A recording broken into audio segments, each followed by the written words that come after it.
Okay, friends. Welcome, everyone. Let us feel the invitation to our divine essence, right? When we come to the Spiritist Society of Virginia, we're practicing living as spirits. Because whenever we least expect, we'll be called to our spiritual home. And that's the real life. And there, no matter the titles, the home and the car and the things of the world, everything stays and we go. It's like when I walk my dog and my spirit mentor says, Vanessa, look at your door. Now keep walking and think you're not coming back. How does it feel? I catch my breath. Oh my gosh, I didn't say, I didn't finish, I didn't do. Said, got the feeling? So think about it every day because you never know. And we as spiritists, says Joana de Angelis in this book, we need to think about that every day because our loved ones are going to depart. We're going to go back to the spiritual home and it's not a bad thing. No. But it's important to do here what we came to do. It's like going to school. If you go to school because of your friends, that's not the right choice. We go to school to study, and then friends are bonus. Good friends, right? Because if we have bad friends, it just derails us. And in life, that's the same. It's a school every day. If I wake up and all I do is thinking of myself and playtime and entertainment and easy comfort, that's when we're going to go back and we have to repeat the year in another reincarnation. That's why Joana de Angelis today is telling us, illuminate yourself with prayer as often as possible. Create a mental space and tap into the spring field of life where you can absorb pure energies and peace. All the saints and mystics who have altered the course of humankind for the better in the East and the West have pointed to prayer as the most effective tool for both achieving and preserving inner harmony. Jesus cheerfully spent much time with his disciples and the masses.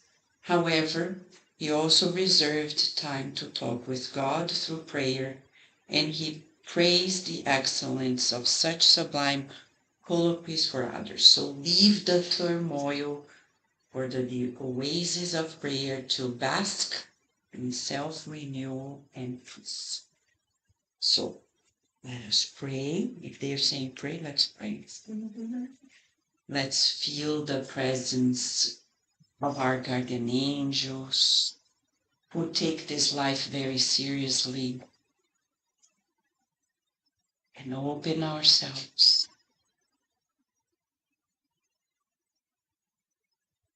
Dear Mother, Father God, we visualize our unity with you, our togetherness, you sustaining us at each breath as we breathe in and out, feeling your embrace and your healing, harmonizing our minds and bodies. We pray for those who have their names in the book of prayer, and we visualize the music of your love playing in our ears, the encouragement so we can fulfill your loving will. We then ask for your guidance. We feel your protection as you grant us the permission to be. And so be it. So be it. All right, we have much to do together. It's going to be a joy. Miss Daisy is going to stay here. Miss Carrie and I are going to go inside with you guys. And we hope we all enjoy. The message at the beginning matches what we're going to do in all rooms. All right, friends?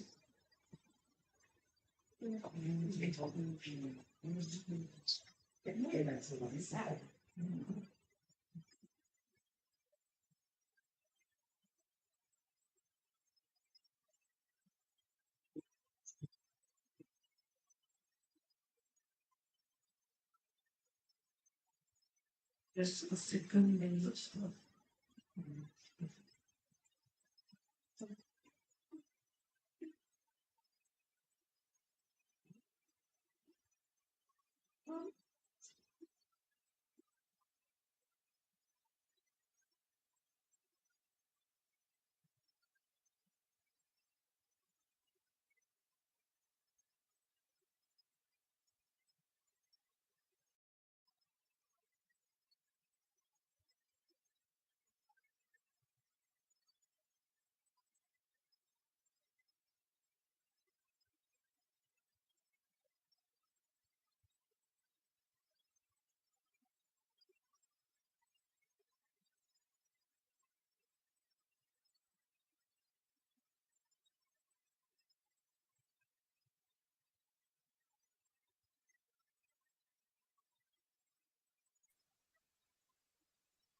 So checking here our sounds and everything to make sure we get everything right. Good morning. How are you guys doing? Good morning. Today thank you, Narciso. We're gonna go on a journey to talk about the power of now. I believe there is a book that is titled The Power of Now, because science is already showing to us how today is the opportunity for us, not tomorrow, not a week from now.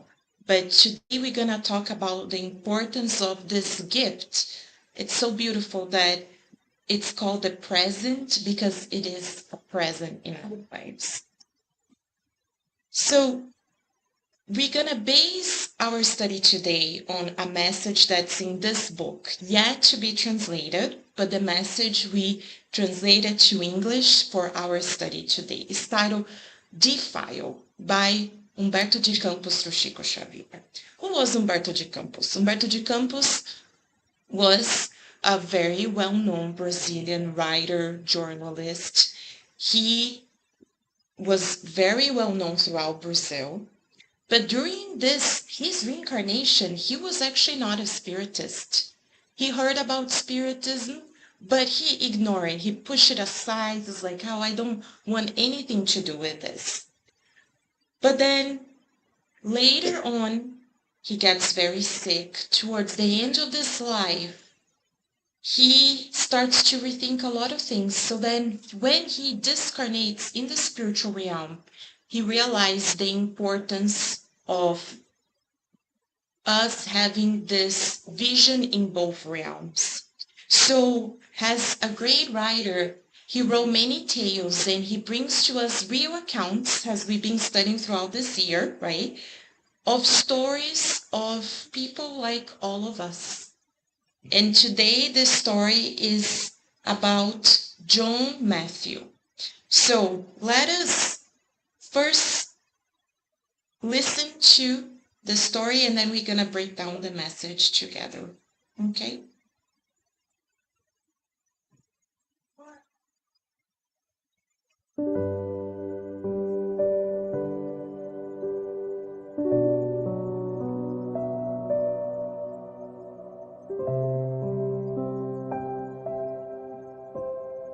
Kardec Radio presents The File, an adaptation of the message by Humberto de Campos, Brother X, through Chico Xavier, from the book Tales and Parables, Chapter 7.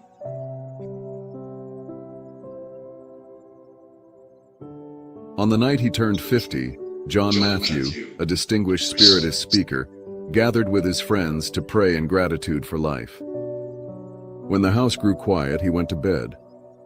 That night, John dreamed. He saw himself arriving at the gates of the spiritual world.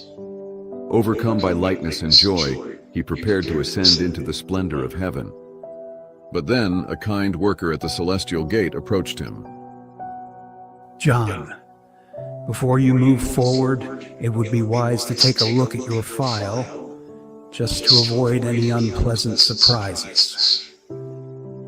John accepted the shining document. On the first page, he read his own name, John Matthew. He began to read. Born in 1904, a peaceful cradle, loving parents, faithful friends. He continued, a bright mind, a sound body, good books, a calm youth, a comfortable home, no major illnesses, constant spiritual protection. At 20, he entered the world of commerce. At 25, he married, but lived as a man who enslaved his wife. He was a devout Catholic until 26, attending hundreds of masses without truly listening. At 27, he embraced Spiritism. He attended over 2,000 Spiritist meetings held in the name of Jesus, delivered more than 1,600 Spiritist talks and lectures, wrote moving letters and pages that inspired many. Well-known speaker, he was careful when discussing controversial topics. He had 4 children, an abundant table at home. Yet he never found time to guide his children in their journey toward Christ. He went on 106 trips for rest and entertainment.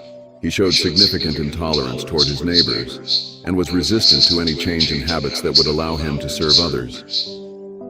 He never noticed when his behavior offended others, yet was extremely sensitive to how others treated him. He only associated with people of his own social level. He spoke of fraternity, but avoided the inconveniences of real brotherhood. In material life, John had prospered greatly. He owned valuable property and had generous savings, all under the constant blessing of Jesus and his messengers. Then he reached the final line. For Jesus, who came to him in the form of beggars, the sick, and the needy, John Matthews gave, in his entire life, 90 cents. And beneath that, in cooperation with Christ's work of love, he gave a total of $12 to charitable causes. Then a single word, debt. Before he could read the rest, John awoke, trembling, breathless. Morning sunlight filled the room. He sat on the edge of his bed, shaken but deeply moved. That evening, he shared his dream with friends. I've changed. This dream opened my eyes. From now on, I will unite my words with action. I will dedicate myself to serving, to building a shelter for homeless children I have long wished to help. They all rejoiced. The experience had transformed him. Before leaving, John smiled and said, Let's meet again tomorrow to begin the work. But when his friends came to his door the next evening, John Matthews was gone. A sudden heart attack had carried him to the world he had dreamed of.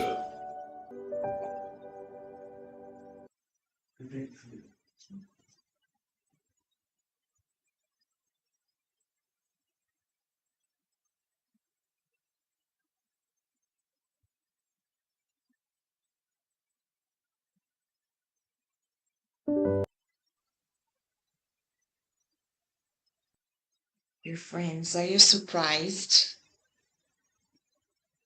It's so interesting. Humberto de Campos is such a great writer because all his tales, right, there's a twist at the end.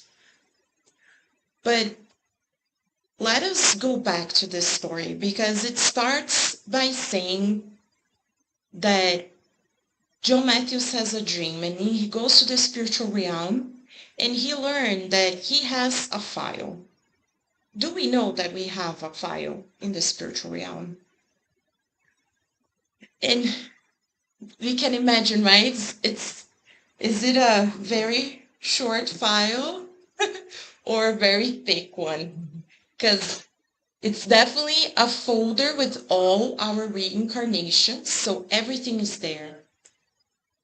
And we can see by Humberto de Campos' description the precision, right? It's not just, oh, he went to the Spiritist Center. They counted the number of study sessions, the lectures that he did, how many trips he took, how much money he gave, everything. It's so much to the detail. So we can imagine everything that we do, that we think, that we feel, it's recorded in our file. So what is in our spiritual file? If we had the opportunity, like John Matthews, to go and browse through, we will probably need to be very well prepared, because we will probably gonna see things there that we're gonna say, oh no, can we erase? Does the spiritual file has the whiteout? Can we write that part out? Unfortunately not. But God is so merciful. So why is it important for us to know this? Because we know that everything we do, it's recorded. We are responsible for what we do in this life, in this reincarnation. So we need to be, we're not here just to, oh, let's live life, let's have fun, let's enjoy the ride. Because when we go back and we have the opportunity to review our file, if what we see there is not aligned with our own conscience, see, because it's not God who punishes us, it's ourselves. In our conscience, if that doesn't align, that's when we will see the consequence to lives to come. And that's exactly what we're studying on Fridays with the Andrea Louis series here. Because Andrea Louis is very similar to John Williams in some aspects, although he didn't get to know about Spiritism. He had a life very similar to John Williams. So let us recap together. Who was he? He had a childhood and a youth years that were, let's say, very uneventful in a way. He had, from what is described, Humberto de Campos, a stable family. He was raised in a loving home, a nurturing environment. He had good health, a healthy physical body. He had food on the table. Things were comfortable. He even had a good education. And then mentioning the message, he had constant spiritual protection. Okay, so from just that information, we can already assume that John Matthews was very well prepared for this reincarnation. He was put in an environment so that he would prepare himself for what will come later. So how about us? It doesn't matter if we had a stable childhood, if there were problems or not. That's not the point. But the point is for us to rewind the tape, because we don't need, like John Matthews, a special session in the spiritual realm to review our file. We can already do ourselves that, ourselves. So it's important for us to rewind the tape and look in our childhood, our youth. Maybe we did have a challenging childhood and youth growing up.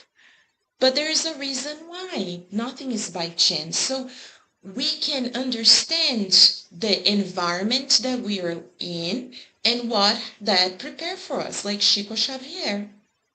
He was only 5 years old when he lost his mother. He lived for a while with his godmother, who was very, very harsh to him. She wasn't loving and caring, on the contrary.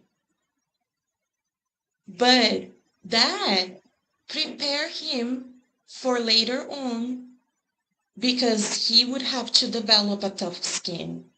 And his mother appeared to him in spiritual form to say, respect your godmother, understand her, follow her directions. She didn't come and say, oh, poor my baby, I discarnated here there all by yourself, poor baby. He was only 5. But she said, no, Chico, you stay strong. And that prepared him. So we need to look at our childhood and our youth to understand our lives. But in the case of John Matthews, we can already see it was very tailored. So much so that he gets to his adulthood, he built a stable career, he was married, he had a family, and they mentioned he had a very prosperous material life. This is something for sure for us living in Northern Virginia or the DMV area. We know that we all have a very privileged and prosperous material life in some ways or another, because we are living in a very rich part of our country and the world. So that puts a lot of responsibility on us, like John Matthew. So in the eyes of the world, he was set, right? He had checked all the boxes. If we got this page of his file and we went to the streets and interviewed people, probably 99.9 people would say, oh yeah, I want a life like John Matthews. He had everything in the eyes of society. But through the eyes of in the spiritual realm, he already pointed out to us, he had a lot of debts. On Fridays, as we're studying Nosso Lar, it's already known that André Luiz has this disclosed in the book, and as he talks about his trajectory, was Dr. Chagas in Brazil many years ago. And André Luiz in the book says exactly this. He was a doctor. He had a place in society very well known. He was a very well-known researcher, and he saved many lives through his research. But he gets to the spiritual realm and he finds himself in the lower zones, or the umbral, how some call it. And he was surprised because he was called an indirect suicide. And he said, but I didn't kill myself. But similar to John Matthews, André Luiz was all focused on the immediately pleasures of life, thinking that he was going to be happy if he had money, power, and resources.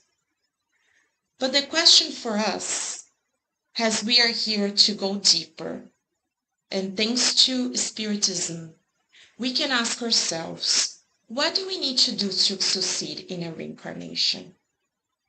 Because none of the books that we read and the information that we get from the spirits is that this is equal to a path in our reincarnatory plan. This is very important for us because it's an exercise for us to change the way we see our lives. Because society will tell us, think of yourself, put yourself first. Oh, you're not gonna go for that promotion at work? How come? It's a once-in-a-lifetime opportunity. But we know if we take that promotion, it would mean less time with our family. It might mean that we're going to be far away from our loved ones. Or we're going to have to do things that are a little bit shady at work. But then we say, no, but my family needs the money. Okay, Let us sit down and do the math. Do they need it's not even one, right? It's $1, $2, $3 million homes, or they need a loving home environment, independent of the size. And it's so easy for us to get distracted and follow what society tells us. But Spiritism comes and says, what is the recipe for success? That's the $1 million question. What is that we discarnate and we have truly come to transform ourselves. We came to go through deep and profound transformations in our lives. But we may ask, how, Daisy? How do I do it? Well, that's why we need to study our file and see, okay, what are the points that I came that I need to modify? So let us study John Matthews, because studying this, we're going to study ourselves. We know that he failed in his inner transformation. How? Humberto de Campos described for us. He, like all of us, was a spiritist, so he knew about the importance of fraternity. He knew about the importance of helping others. But he never changed his routine or got out of his way to help others. Okay, so now a question for us. Do we get out of our way in our comfort zone to truly help? And we're not saying only helping the homeless in Washington, D.C., or that charity organization once a month. We're talking in our daily lives. A family member comes and says, can you change your schedule to be at our child's event? Or can you do this for me? And we're like, oh, but I'm going to have to rearrange all my schedule. But that person is asking us to be there to help. Sometimes it's a coworker who comes and our plate is already full. But the coworkers ask, can you help me with this? Or sometimes they just want to talk because they don't have anyone else to talk to. And we say, oh yeah, I'm busy right now, later. But the person needs us now. And that's the whole point of the message of John Williams, because he disclosed later in the message, he thought about helping, but later, not today. But later, it's already too late. So true fraternity is when we sacrifice ourselves for the benefit of others. That in itself is the recipe. But society says, oh no, but people are going to take advantage of you. Are you going to let them do that to you? Poor Jesus. That's what people thought about him, that people were taking advantage of him. And look at where he is now and where we are. He understood, and he was a spiritism, which Kardec disclosed for us in his books. Without charity, there's no salvation. But then we add up how much he helped, and we transformed these values. These were in, it's not even reais, it was in cruzeiros still. But this is just to give us a reference, right? 90 cents, 90 centavos, 12 cruzeiros, $12, it's still very little. But the point here is about the quantity. It's not the quantity, but it's how we do it. Because he describes to us, he talked about fraternity and charity and helping others, but he kept himself in the social circles that were most convenient to him. He didn't want to mix himself with others. So let's bring to us, because if it is for us to spend our money in a trip, in an expensive dinner, we don't even calculate the cents. We're easy to sign up. To pay thousands of dollars to go to a Taylor Swift concert, which we love her, but we're just comparing. People easily do it. They stay in the internet, wait for their place in line. They do everything that they can.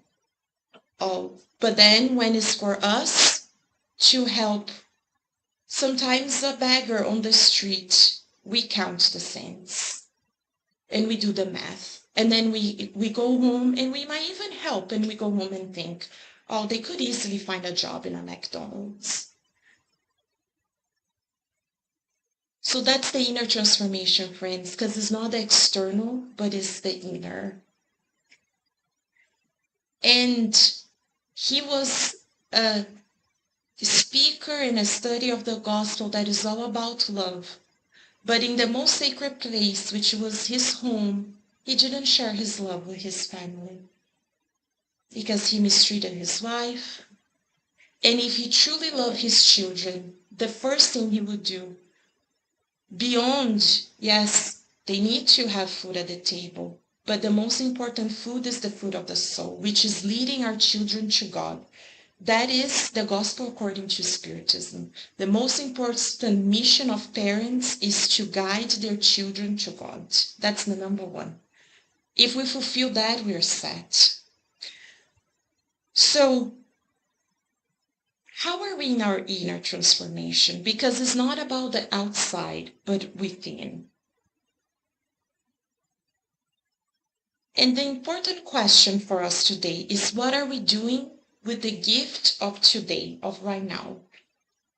Because we might make plans. Oh, yes, Daisy, I will help. We will help when I have that position. I have that, I have paid my mortgage. My card is all paid off. Then I'm going to help.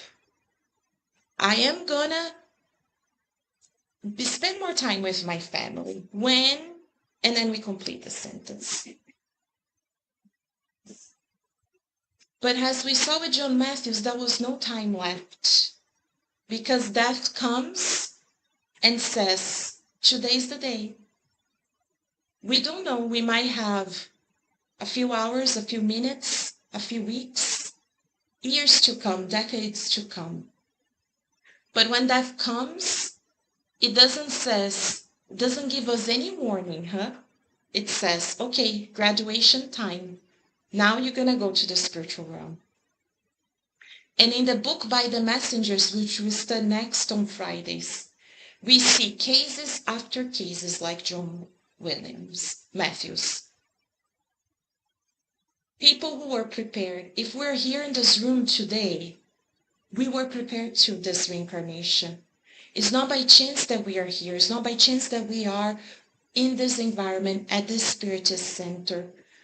We were called by Jesus to come and do our part. And they are waiting for us, like we see in the book The Messengers.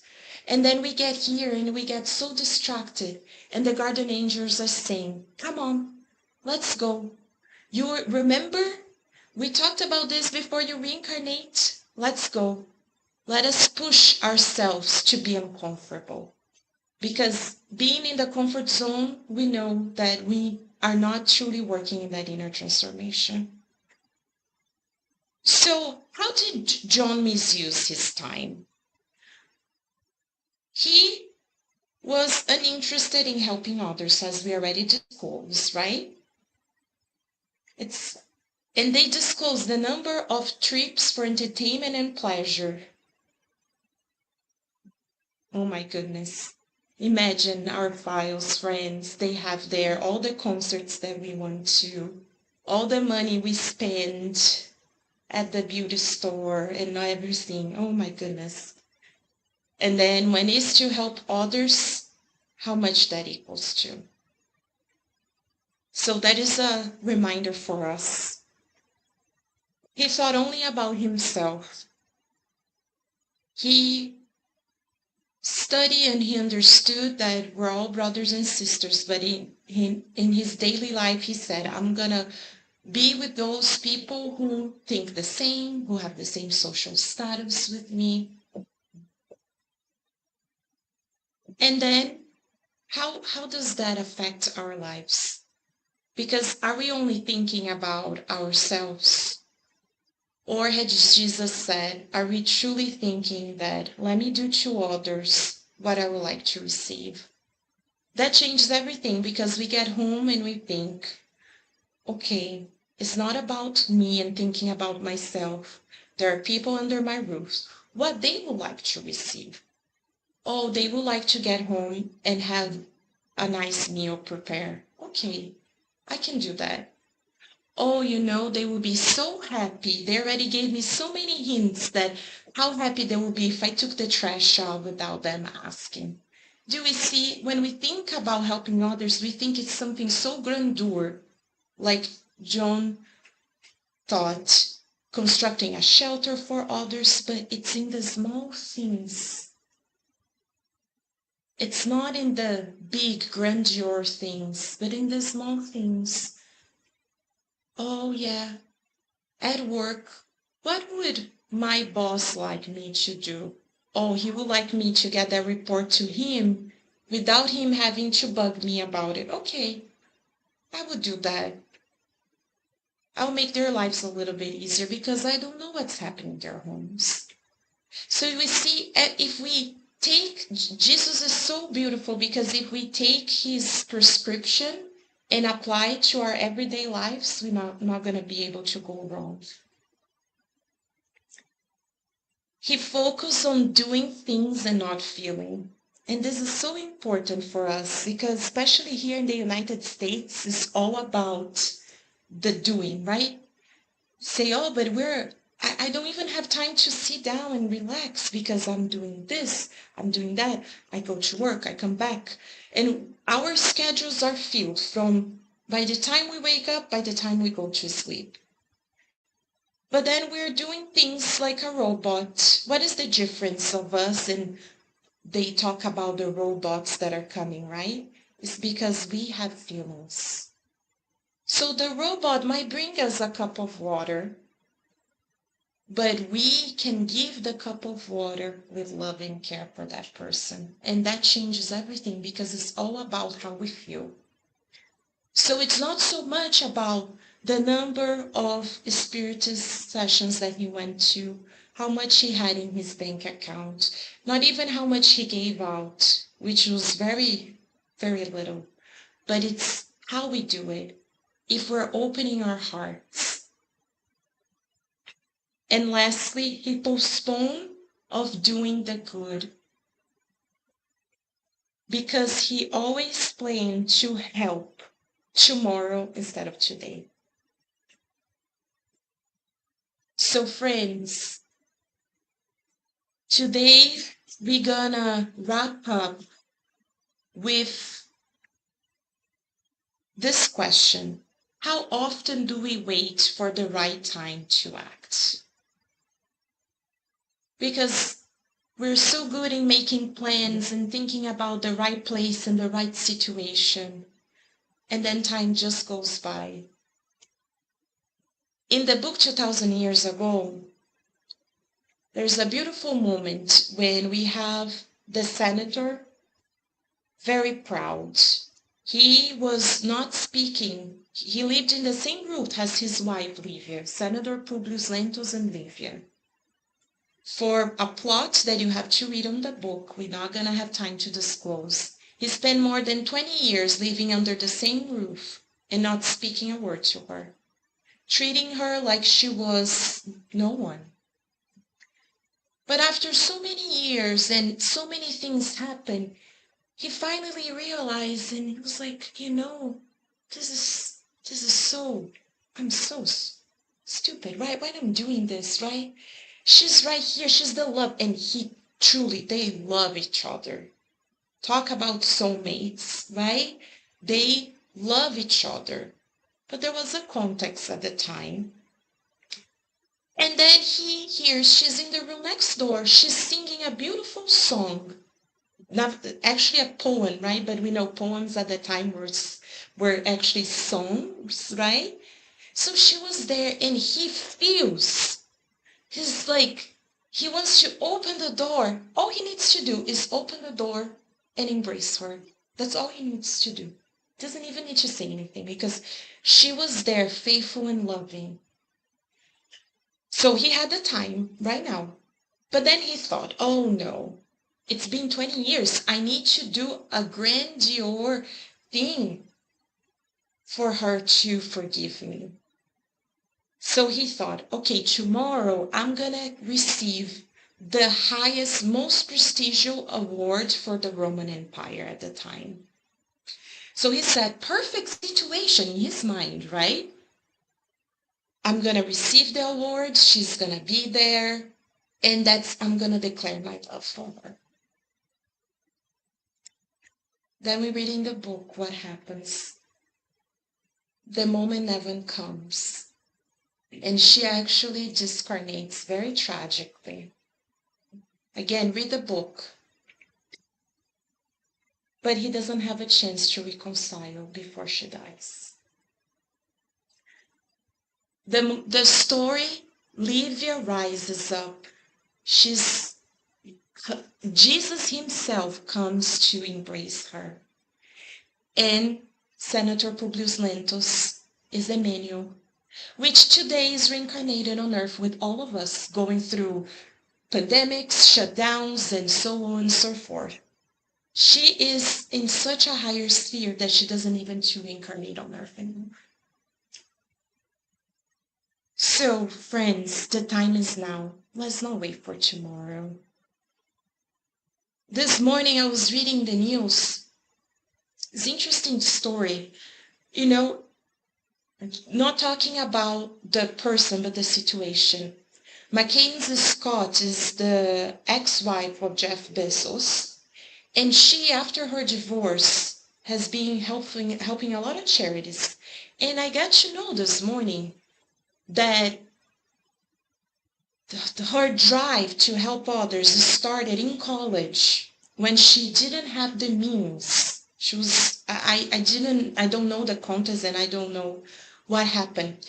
But she said it was her roommate who lent her $1,000 so that she wouldn't drop out from school. And from that moment, she opening herself up with the importance of helping others. And today, she's helping millions of people. Imagine if that roommate hadn't given her that $1,000, her life would have changed forever. So the impact, it seems so small. We think that that person that we're helping, who that person will be in 20 years from now, we don't know. But we might be in the shoes of asking for help, and that person's going to come back and help us. But it's the pain of us doing our part today. So let us end with Jesus, because Jesus, he didn't wait to do the good. And thanks to the chosen, we get to see so many beautiful passages. We're going to show a passage where it's season 3. There's a whole context. Jesus is with the disciples in a city where has been a lot of discussion about following Jesus or not. People were ready to not only verbally but physically get into conflict. And he's there trying to pacify when someone comes asking for help. He could have said, can you give me a minute? I need to finish this discussion. But he didn't. So friends, let us, thank you, Narcissus is going to turn on the lights. And we're going to see how Jesus takes the opportunity right now to act. If you had faith the size of a grain of mustard seed, You could say to a mulberry tree, be uprooted and planted in the sea, and it would obey you. Can a mulberry tree grow in the sea? He's making a point. Truly, if you have faith like a grain of mustard seed, you could say to a mountain, move from here to there, and it will move, and nothing will be impossible to you. How do we get there? Like Judas said, you increase our faith. It's not about size, Philip. It's about who your faith is in. If your faith is secure in God, trusting His promises, choosing His will for your life instead of your own, this life is enough. These people we are ministering to, they are like bees hovering among the flowers, waiting for them to open up so they can sip the nectar and spread it to others. But they must see a faith in you that is secure. Big or small. Looks like you have your work cut out for you. Hey. You're right, teacher. They do have fake memories. Excuse me. What are you doing? Step back. We're listening to our teacher. So am I. Ignore him, son. This moment is about us and Jesus. What is that smell? Rancid. It is an infection, okay? My leg is broken and it got infected. Mind your own business. You need to get that checked out. It's really bad. Right. Unclean! Silence. Look, I didn't ask to get a broken leg. We didn't ask for him to come into this region and make things worse. I'll talk to you in a moment. I'm here to test what he said about the faith of the bleeding woman. I already know, brother. I know you.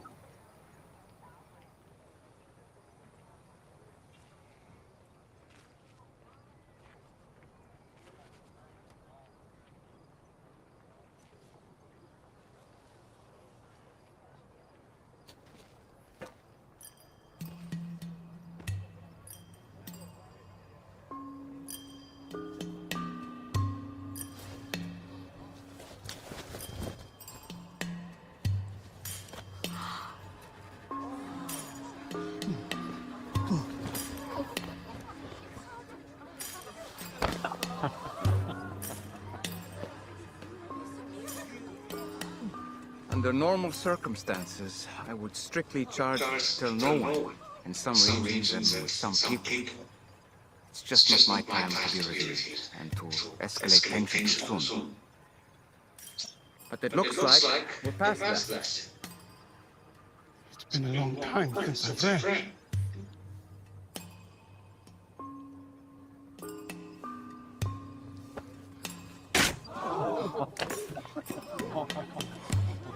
Thank you. Thank you. Thank you.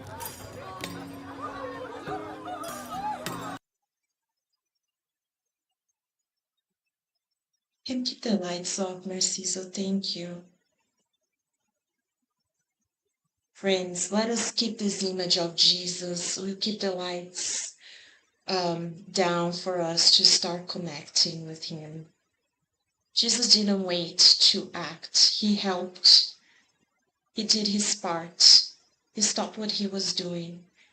And He's not asking too much of us. Remember, it's in the small things. The importance is that we open our hearts and truly see others, not as a reflection of us on what we need from them, but what they need from us. And we think, like Jesus said, do to others what they would like to receive. We'll never go wrong. Let us stay in this moment as we prepare ourselves for the next moment, shall we?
we're going to invite everyone for the spiritual passes, visualizing Master Jesus with us. Breathe in and out, feeling the call to inner strength, breathing in and out. We thank you, God. Healing you, Master Jesus.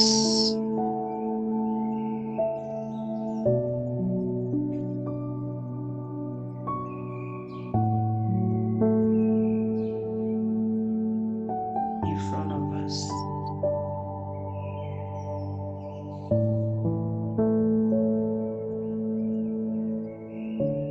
Applying the passes onto us.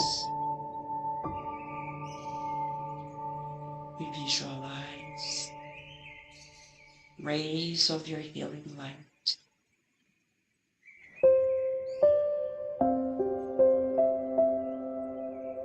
Calibrating our minds and bodies.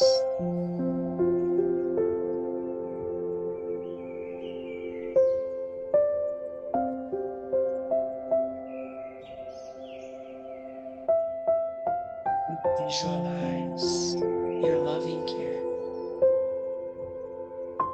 in our families, in our group of friends, at home, in our neighborhoods.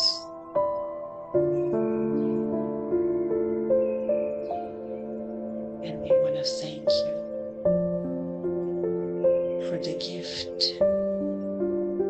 of immortality.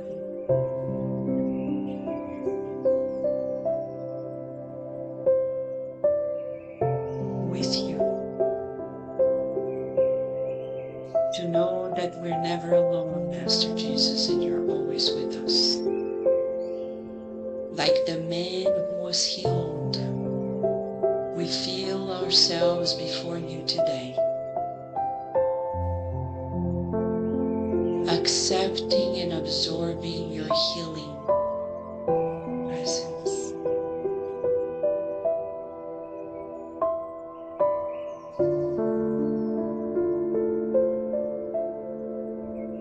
Breathing in and out, we feel that every cell of our physical and spiritual bodies are aligning with your love, and we are learning to do the good to others as our priority. May we live our selfish lives only for our families and start helping others without expecting any reward and without actually having any reward. May we stay under your guidance as we feel your protection.